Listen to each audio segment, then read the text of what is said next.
Olá, o meu nome é Márcia Alvernaz, eu sou médica, cofundadora da Clínica Integrative Núcleo Brasil de Saúde Integrativa e Funcional. A Integrative é uma empresa de cuidados médicos, uma empresa voltada para a medicina funcional, que nada mais é do que uma medicina de reequilíbrio. Além disso, a Integrative também possui cursos de formação médica. E hoje nós vamos ter a honra de receber o neurologista, doutor em medicina, Dr. Edwin Vicente. Dr. Edwin Vicente tem uma vasta experiência com uma técnica muito nova, e revolucionária no tratamento da depressão. A grande maioria de nós já ouviu falar em depressão, ou pelo menos conhece pessoas com esse diagnóstico.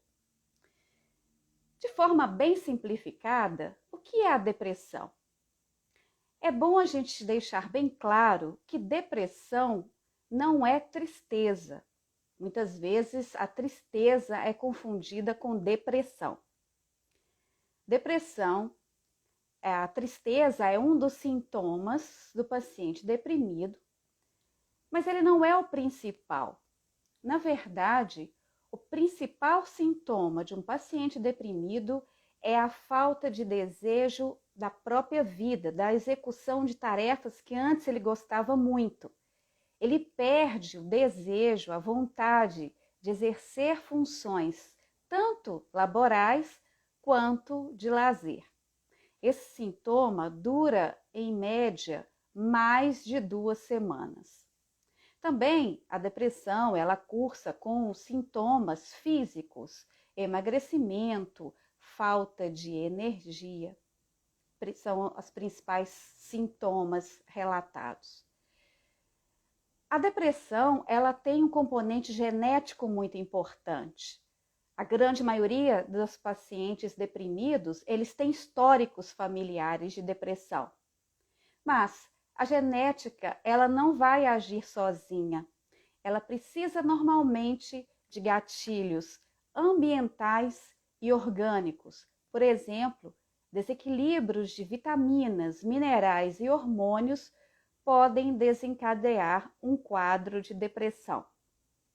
A maioria de nós conhecem tratamentos farmacológicos para depressão, mas hoje nós vamos falar da eletroestimulação magnética transcraniana.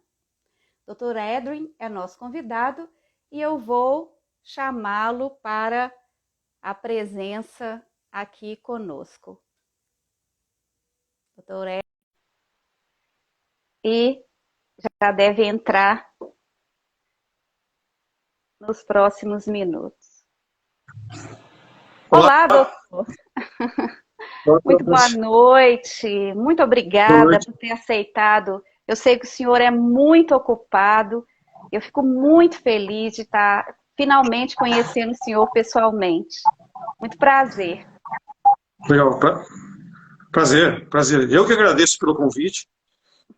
A estimulação magnética transcraniana é uma técnica que, apesar de já ter sido desenvolvida desde o início dos anos 90, ainda é, na prática, considerada muito nova. Então, precisa de muito esforço de divulgação até ela ser disponível no grau em que ela merece, pelo papel que ela tem, principalmente em formas resistentes de depressão, em formas resistentes à medicação, por exemplo. Eu acho que é importante essa iniciativa de divulgar como funciona, o que é, e desmistificar, né, o papel da estimulação na depressão. A primeira vez, professor, que eu tive contato com a estimulação magnética transcraniana foi de uma forma, assim, bem aleatória. Eu estava com um paciente com depressão, assim, com uma resposta muito ruim. A minha função, né, na vida desses pacientes é fazer justamente um equilíbrio bioquímico. e o psiquiatra estava tentando, né, reequilibrar esse paciente com os fármacos. Foi que, por acaso, eu conheci o trabalho do senhor, vi muita coisa, assisti seus vídeos e realmente comprei o equipamento. E aí foi uma surpresa muito boa para mim saber que não só a farmacologia, né, os pacientes respondem à farmacologia, mas também ao estímulo elétrico, né? E aí, como que foi? Como que o senhor, quais estudos que o senhor teve acesso? Como que começou a história do senhor aí com a eletroestimulação transcraniana? Tá. Só assim, eu não sou desenvolvedor da estimulação, é que do jeito que você falou, deu a entender como se eu fosse desenvolvedor. Não, eu sou um médico neurologista que, por Mas foi acaso, se estudioso. deparou com a técnica uns 14, 15 anos atrás, Aham. e me envolvi na divulgação da técnica. Então, nos últimos 14 anos, eu estive atuando, apesar de ser neurologista, mais até como uma interface entre engenheiros, pesquisadores e clínicos também, na divulgação da técnica no Brasil. Mas a técnica, você falou de se deparou aleatoriamente, né, com ela, então tem algo de, digamos, casual em maneira como surgiu a técnica. Uhum. Você tinha me falado de falar um pouquinho de como foi a história da estimulação magnética transcraniana no mundo. Da Então, onde que saiu essa ideia? Uhum. Pode falar. então, a tecnologia que hoje permite usar estímulos magnéticos repetitivos no tratamento, ela foi desenvolvida inicialmente não com esse objetivo de tratar algo, mas com o objetivo diagnóstico. Em 1985, 86, através de um pesquisador britânico chamado Anthony Barker. Então, a ideia era poder estudar a via motora. E ele desenvolveu essa ferramenta com o propósito de aplicar um estímulo na área cerebral que controla o movimento e medir, quando eu estimulo a área motora, quanto tempo demora, qual é o tamanho da resposta para esse estímulo caminhar pelo sistema nervoso central, pelo sistema nervoso periférico e chegar, por exemplo, nas mãos. Então, nisso tem algum parentesco entre a estimulação magnética transcraniana e exames diagnósticos de eletromiografia, onde muita gente é familiar com esse exame. Você faz vários estímulos elétricos ao longo dos nervos e mede tempos de condução, amplitudes de resposta, com a finalidade diagnóstica. Só que a eletromiografia ela só acessa o sistema nervoso periférico. Com a ideia de também medir função no sistema nervoso central, é que foi desenvolvida essa ferramenta. E se viu que quando você aplica um pulso magnético com uma alta intensidade e rápido, é possível estimular o córtex cerebral de maneira indolor e fazer essas medidas diagnósticas. Só uns 5, 6 anos depois de ter a ferramenta já disponível, é que principalmente um pesquisador, que é um neurologista e psiquiatra, e também estudioso de neuroimagem funcional, que é o Mark George, teve a ideia. Ele fez, digamos, uma correlação com algo que já se sabia desde os anos 60, que é, ele juntou o conhecimento, olha, estímulos repetitivos com certos padrões de alta frequência ou baixa frequência, tem possibilidade de modificar circuitos. Então, isso aí tem termos técnicos bem bonitos, long-term potentiation, long-term depression, mas eu não vou entrar nessa parte técnica. Então, o Mark George pensou, veja, já que estímulos repetitivos podem manipular a atividade de circuitos, e depressão pode ser vista como um desequilíbrio em certos circuitos, onde está codificada a relação com as emoções. Ele pensou, será que se eu fizer estímulos repetitivos em regiões onde está codificada a relação com as emoções, região do córtex pré-frontal, eu vou conseguir modificar algo na relação da pessoa com as emoções e ter algum efeito terapêutico na depressão? Então, essa é uma hipótese que, para um pesquisador, é até simples, mas que talvez não seja tão fácil de explicar para pacientes. Então, o nosso cérebro é um órgão eletroquímico. As ferramentas de interferir nos circuitos quimicamente já estavam disponíveis há muitas décadas, né? Mas a ferramenta capaz de maneira indolor, interferir eletricamente nesse circuito só surgiu recentemente, né? Por isso que é bem tardio o desenvolvimento, embora o conhecimento, o entendimento do cérebro como órgão eletroquímico já seja bem antigo. E entre essa elaboração de hipótese do Mark George no início dos anos 90 e a demonstração de que realmente certos padrões de estímulo modificam os circuitos onde está codificada a relação com as emoções, foram uns 10, 15 anos. Agora, desde o final de 2007, 2008, se encontraram padrões em que houve uma demonstração clara de que esse tipo de padrão elétrico, aplicado de maneira intensiva diariamente, modifica a atividade e melhora o humor. Desde lá até hoje, ainda eu considero que está nos primeiros passos, no estágio inicial da divulgação. Mas é algo que é bastante, digamos, sólido, o conhecimento científico, mas a divulgação no meio clínico, na realidade clínica, está sendo meio lenta. Eu tenho acompanhado isso há 14 anos, mas sempre achei, poxa, está mais lento do que merecia. Tem que fazer esforço como o seu de ficar divulgando repetidamente, né, para chegar lá, né?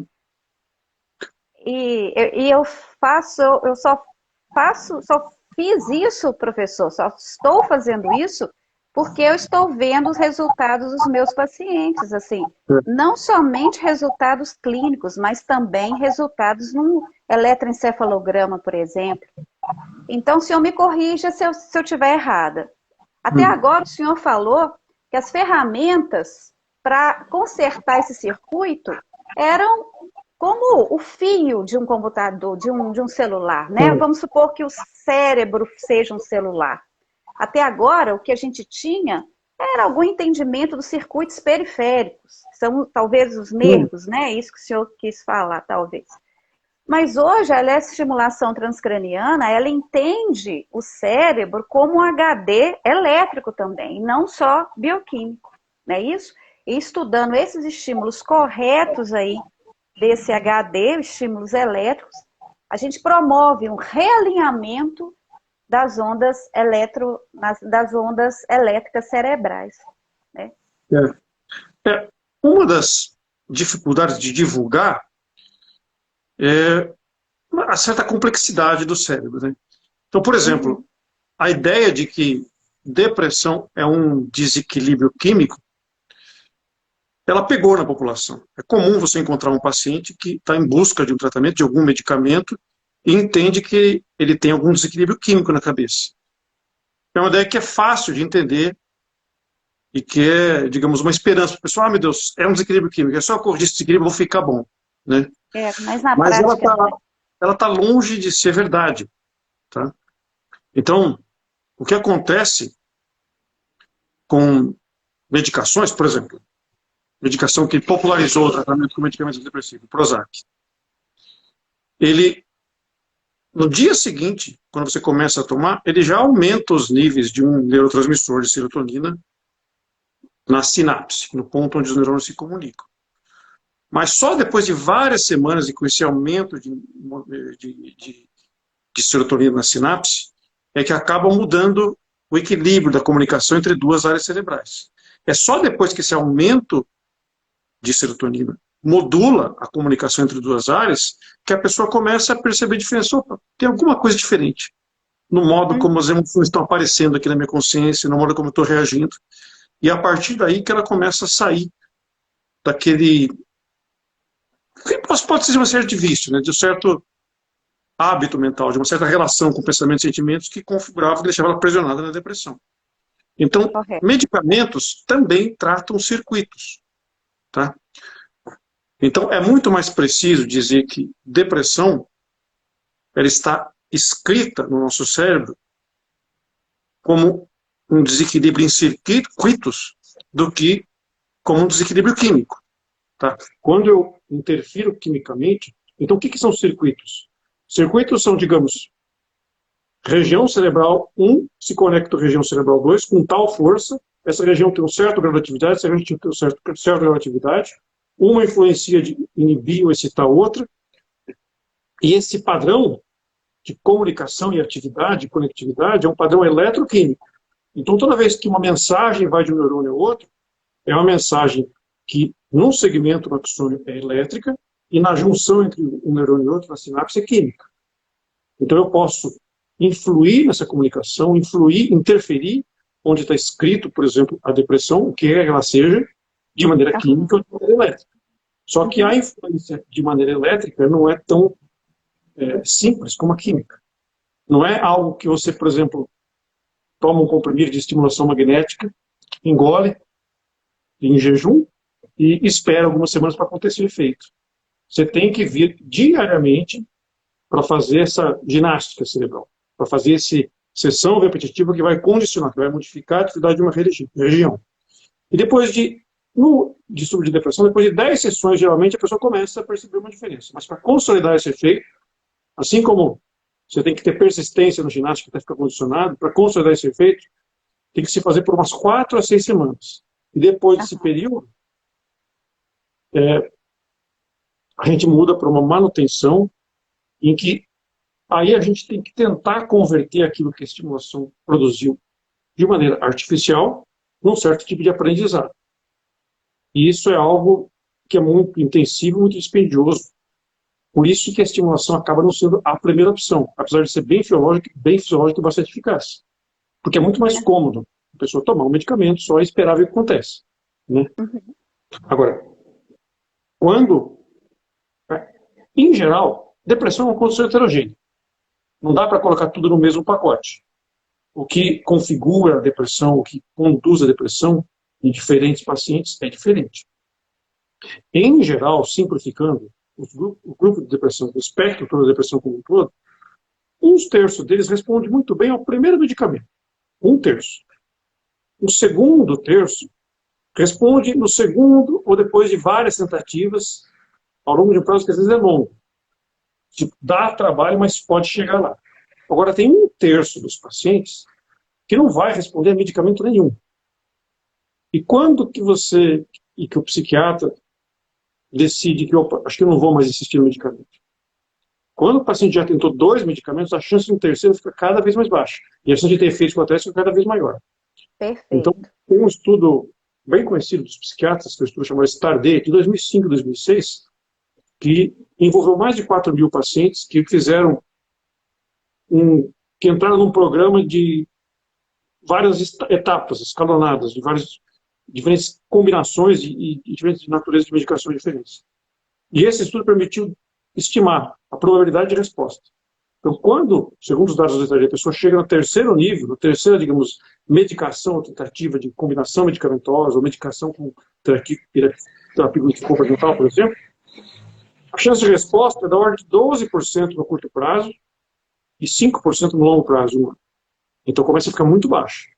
E num paciente que é refratário, que já chegou nesse nível, você compara com a eficácia de estimulação magnética de induzir uma melhora completa, que a gente chama de remissão, ao invés de 12%, é de certo 30% a 40% de melhora absoluta, melhora de remissão. Então, de 1/3 de melhora pelo menos parcial. Então, a estimulação tem uma eficácia para o paciente resistente à medicação muito superior. Só que envolve visitas intensivas diárias.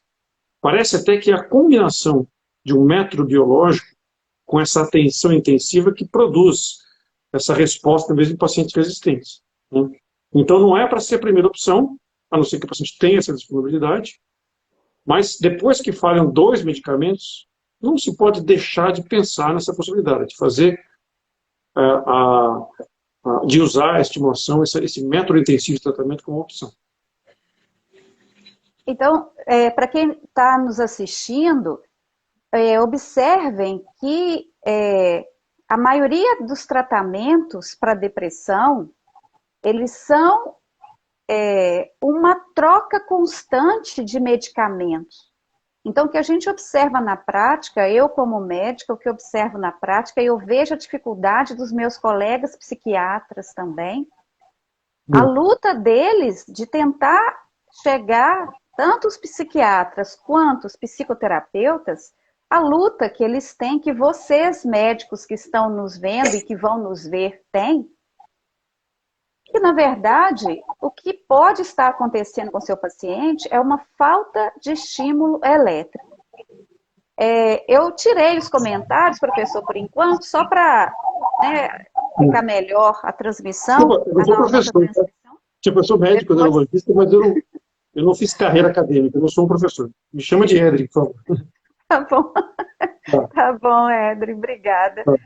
Então, é, a nossa intenção é divulgar isso aí. Eu peço aí a todos que estão nos vendo que compartilhem esse nosso Sim. bate-papo, essa Tá. aula, para que essa E outro informação ponto chegue ao maior número de pessoas possíveis.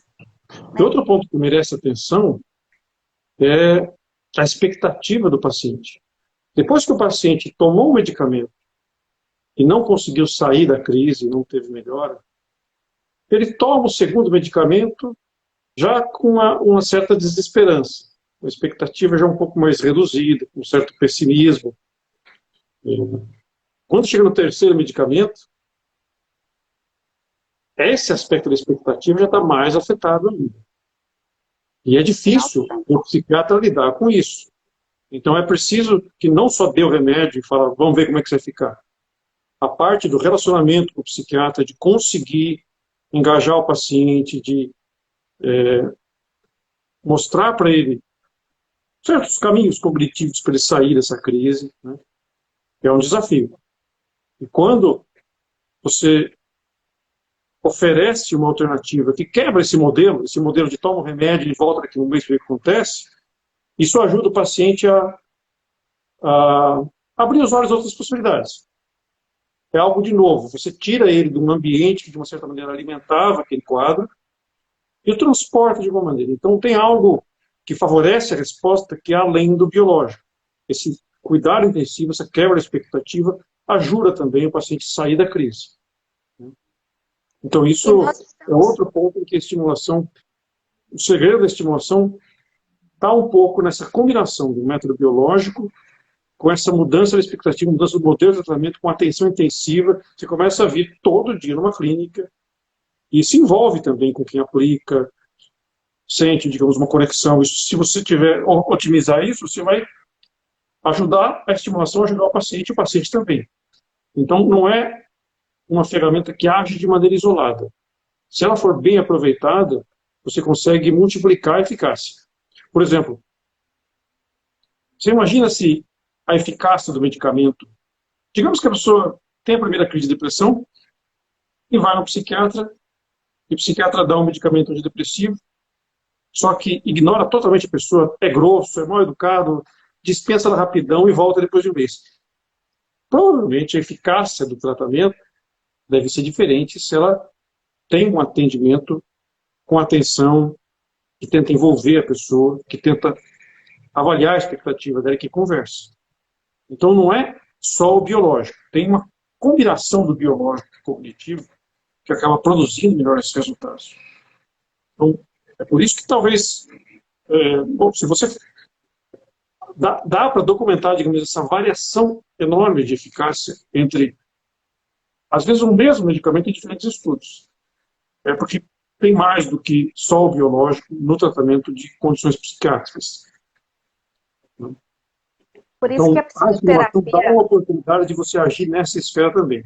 Então não é puramente biológico, é uma combinação de biológico e cognitivo que acaba tendo esse poder. Né?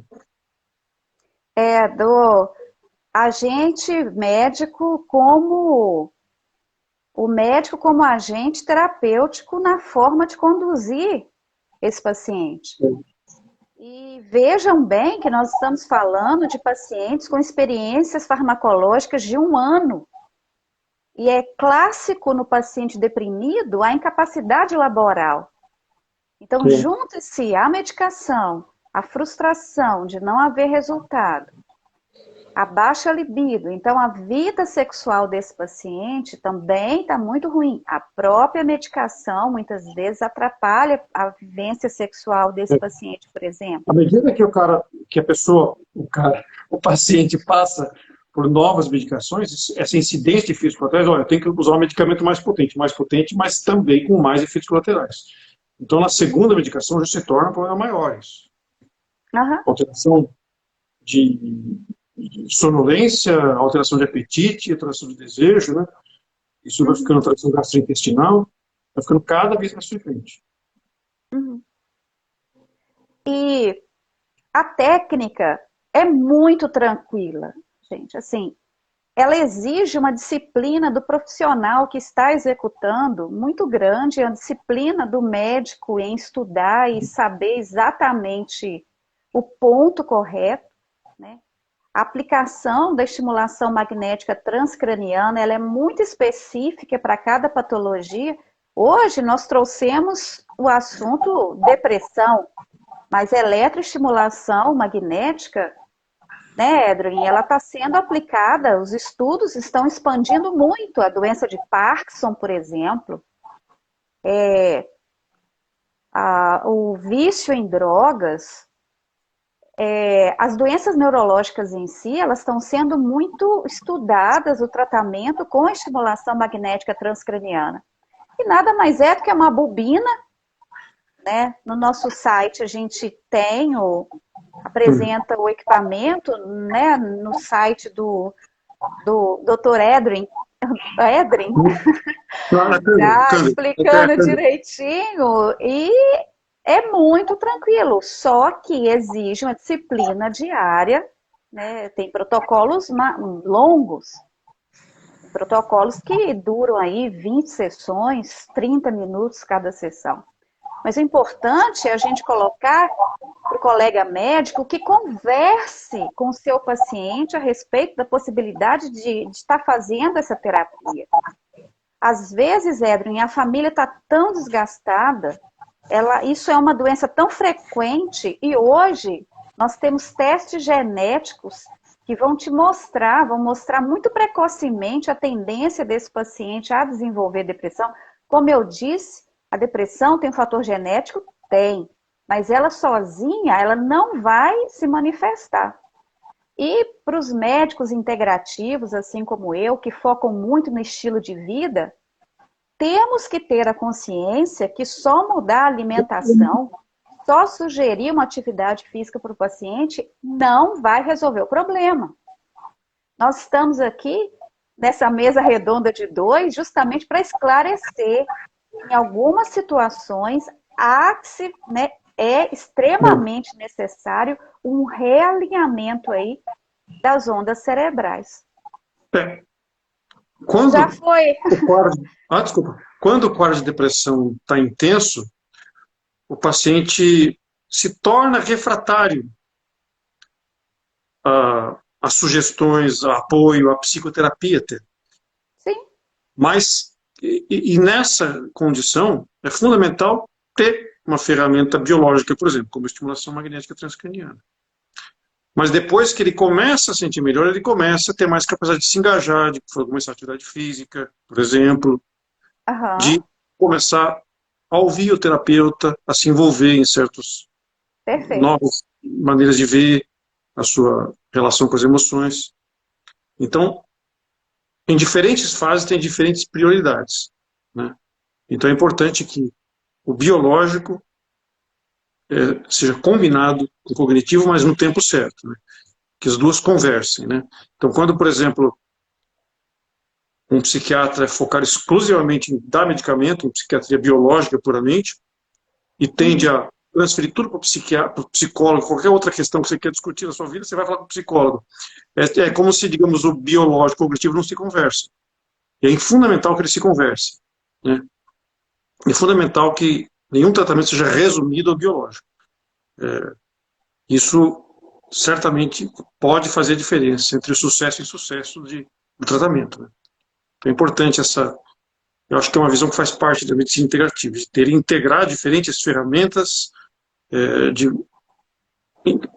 dar valor ao papel do relacionamento, e não como assim, tem muita gente que acha que relacionamento é só sugestionar o paciente, como se fosse uma coisa de enganar. Tipo, você sugere muito, você bota muita expectativa muito alta no paciente, quando ele tem a primeira crise, tem uma grande decepção. Então, o cognitivo, o aspecto relacional, não é isso. Pelo contrário, é abrir os olhos do paciente a outra possibilidade, é colocar a expectativa dele não na fuga, só numa ferramenta externa, mas tentar engajá-lo no fortalecimento, uma coisa que eu sempre costumo dizer aos pacientes, olha, doutor, eu estou muito bem agora, mas olha, não fique esperando que você vai ficar bem sempre. A medida maior do sucesso do tratamento não é se você ficar sempre boa, alegrinha. É quando vier uma crise, você vai resistir, fortalecer e sair rápido da crise. Né? Então, acho que mensagens como essa é importante a gente estar sempre reforçando, que cada pessoa ela tem, digamos, alguma iluminação, uma frase diferente, um contexto diferente, um momento diferente. Né? Então, a gente não pode, digamos, achar que a nossa ferramenta é que faz tudo sozinha. Então, para cada paciente, uma ferramenta diferente e uma comunicação diferente. Né? Então, depressão é um grande desafio e só com muita comunicação com o paciente que você consegue dar um caminho, pelo menos. Né? E encarar como uma condição que, olha, não basta tirar da crise. Você tem que olhar mais adiante. Porque é uma condição recorrente, crônica, e que se confunde com a vida, né? Com a força de você encarar a dureza da vida. Né? Enquanto, não tem uma linha clara que separa o paciente que está saudável do paciente que está deprimido. É um contínuo. Né? Então, se ele ficar se deixando dominar pela depressão, qualquer tristeza e doença, no final das contas ele vai se enfraquecer. Tá? E isso parece, digamos, coisa que um psicólogo falaria, não um médico, mas não dá para fugir disso. Não dá para fugir também tem, embora a realidade pressione a gente é só dar remédio, o médico também tem que se envolver com isso. Né? Durante muitos anos, a medicina precisou lançar mão de remédios para tentar amenizar a dor. Mais de 2000 para cá, com o projeto Genoma, por exemplo, a medicina ela virou de ponta cabeça. Né? O que a gente vê a nova medicina hoje é uma medicina de manutenção da saúde diariamente, né, Edro? Hoje, a medicina moderna, ela apaga o fogo, mas ela dá o combustível na medida certa. Né? Isso que você disse da estimulação diária, constante. Então, somos uma máquina que precisamos do combustível certo. A eletroestimulação magnética transcraniana, ela funciona como um start, né, Edrin? Ela funciona como uma atualização cerebral, talvez, muito grosseiramente falando, tá? Mas... assim, eu acho que tem um certo poder em usar essa ferramenta biológica também como um facilitador do aprendizado. Então, esse tipo de visão, por exemplo, é algo que já está... É um rumo que está se adotando em algumas terapias antidepressivas novas. Você deve ter ouvido o uso de cogumelos alucinógenos para tratar a depressão, psilocibina, o uso de um anestésico antigo, ketamina, que dá uma anestesia que a gente chama de dissociativa, para tirar a pessoa da crise. Mas com essas estratégias farmacológicas breves, também está se desenvolvendo uma pesquisa de psicoterapia facilitada por ketamina, facilitada, tipo, uma estratégia cognitiva facilitada por psilocibina. E estimulação magnética também dá a oportunidade disso, de aproveitar essa leve mexidinha que a estimulação faz no cérebro para estimular o aprendizado. Que a gente chama, biologicamente, a gente fala de estimular a plasticidade. No final das contas, em termos de experiência, é facilitar o aprendizado. De facilitar, por exemplo, psicoterapia. E não é só psicoterapia. Tem muitas outras estratégias que não são do domínio só do psicólogo, que podem fortalecer a pessoa e fazer ela evitar que caia de novo em depressão. Como, por exemplo, programas de meditação de atenção plena, que tem todo um programa educativo. Depois que a pessoa começa a melhorar, talvez, para uma ou outra pessoa, ela veja uma ferramenta que a fortalece nesse campo. Não é necessário que a capacidade exclusivo do psiquiatra, do psicoterapeuta, do psicólogo. Tem muitas outras estratégias, né? Então, o que importa é a narrativa que a pessoa escolhe para sair da depressão. Então, ela construir a própria história, encontrar a própria motivação, o próprio rumo, é algo de muito individual. Então, é mais uma forma de uma demonstração de que não tem como botar tudo no mesmo saco. Cada paciente com depressão é diferente. Né? Muitos Legal? Estudos ainda por vir, Edrin. Não. Essa atuação em estimulação magnética quem adota esse método começa a ter muito contato com o paciente e vai ter muita inspiração. Eu, por exemplo, como neurologista, eu me vejo agora, depois de ter passado um ano com esse contato intensivo, falando mais como um psicólogo, porque é uma coisa que esse contato com o paciente me ensinou. Entendeu? Tipo, não tem como que bom, deixar de, né? Não tem que como. bom. Quando você vê o paciente todo dia, você vê que estabelece uma baita conexão. Você começa, vai para casa e fica pensando no paciente. Então, é uma coisa que acaba trazendo o médico para uma atuação que já é diferente daquela que os convênios forçam a gente fazer, a gente fica só no campo biológico. Você acaba virando meio que um psicólogo também. Não no bom sentido, estou falando rindo aqui, mas na verdade é uma Porque coisa não tem como super separar, né? diferente. Sim, sim. Não tem como separar esse É, entendimento dos hábitos de vida, da história social do paciente, da relação com ele mesmo, a espiritualidade, a nutrição, a atividade física. Isso faz parte da saúde, de uma medicina atual. E a gente, assim, nós aqui, pobres mortais, médicos, ficamos, assim, na expectativa de muitos estudos bons sobre a estimulação magnética transcraniana. E, em respeito a vocês que estão nos vendo, deixem as dúvidas, né? No final eu vou estar gravando, essa live vai estar gravada. Em respeito a vocês, eu vou deixar gravado e abaixo do vídeo vocês podem fazer as perguntas direcionadas a mim e também ao Dr. Edwin. O que a gente observa nas lives, Edwin, é que as pessoas ficam loucas querendo perguntar, coitadas. Elas ficam, ai, me responde. E acaba que quando termina a live, a gravação, né, quando a gente termina a gravação e vai postar, as perguntas elas somem. Então, em respeito aí a vocês que estão nos assistindo, no final dessa live gravada, deixem as perguntas, que vai ser muito mais eficaz para que a gente possa ajudar vocês. tá Doutor legal, estou à Edwin, disposição também. foi um prazer, viu, ter você aqui Prazer também. conosco nesse tempo. Espero podermos, assim, conversarmos mais vezes sobre esse tema, desse órgão tão fantástico que é o cérebro, que na verdade é o único órgão que pode não envelhecer, né? A gente pode morrer com cérebro jovem. E estou muito feliz, né, de ter tantos estudos aí voltados para o paciente depressivo. Muito obrigada, Legal. viu? Parabéns pela divulgação, pelo esforço. Sucesso para você. Gratidão, muito obrigada. As ordens. Tchau, tchau. Tchau.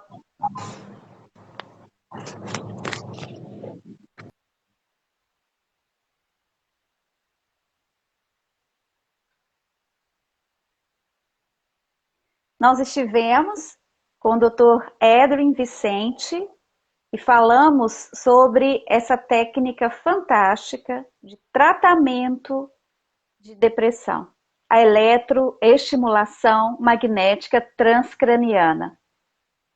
Se você gostou do nosso vídeo, no finalzinho vai estar gravado, compartilha com os amigos. Se você não gostou, fala pra gente. A gente adora crítica construtiva e a gente está aqui para melhorar. Acione o sininho de notificação dos nossos conteúdos. Sugiram temas que vocês gostariam que a gente falasse. A gente sempre vai estar trazendo coisas novas, com conteúdo científico, que vai valer a pena a presença de vocês nas nossas lives.